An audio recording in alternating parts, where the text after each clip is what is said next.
Guys, sa mga ganitong technique, pinagtatawanan na ito, no, ng mga electrician. No, kahit ako is, hindi ako gano'ng kumbisido dito bilang isang electrician. Pero alam niyo ba guys, na gamit ito pagdating sa mga repair, no? Mga amplifier, o kung ano-ano mga bagay, electric fan. So, kung gaano kahalaga guys, tignan natin. No? O, pakita ko sa inyo kung bakit siya mahalaga. So, sinaksak natin siya guys, ang ating electric fan na aayusin. No? Ito yun. Ayusin natin yan, sinasaksak na natin siya. At nakasaksak na rin ang ating aparato doon. So, naka-on na siya, no? On natin. And then, i-on natin.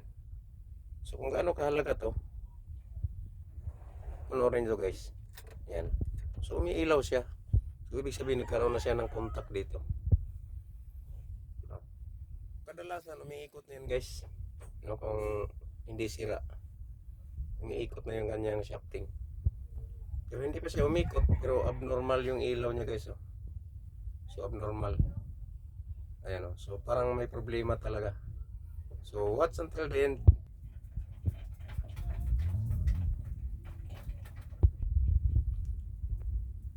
Yan guys, kung ating napapansin guys oh. Kung napapansin niyo, umusok siya guys oh. Ayan. So ang ibig sabihin nito, may problema ang motor natin. Ayan o. So takpan natin to. Makikita natin na parang umuusok siya.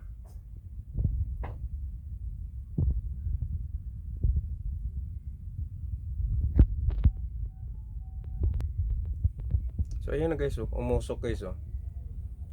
Yan. Tapos abnormal ang kanyang ilaw. Ayan. So yan yung gamit niyan guys no. Ito ang mahalaga dyan sa gamit na yan. Kasi kahit umuusok na siya, hindi nagsya-shutdown ng ating linya, no? Dahil kontrolado siya ng ating 40 watts o 20 watts ang alam yan guys. Palitan natin ng 100 watts yan para pati grinder gagana. Ayan, makikita natin yung usok niya. So ibig sabihin, sira to guys. Grounded yan.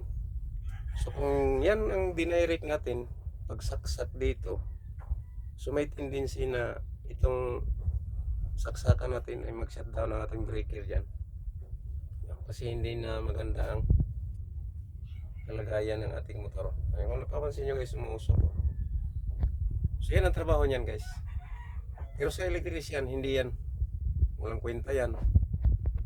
So ang appliances naman na pwedeng gamitin dito guys, ito ay 20 watts.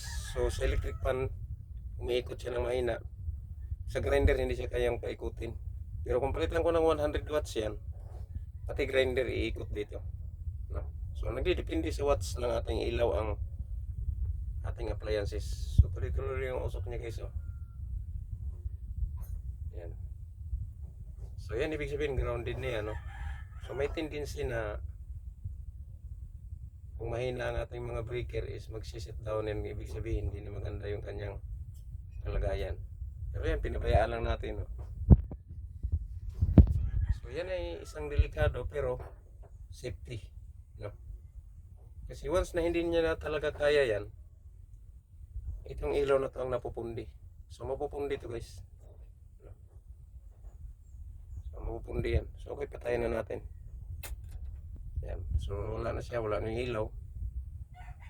Nawala na rin yung usok. Okay guys, yan lang.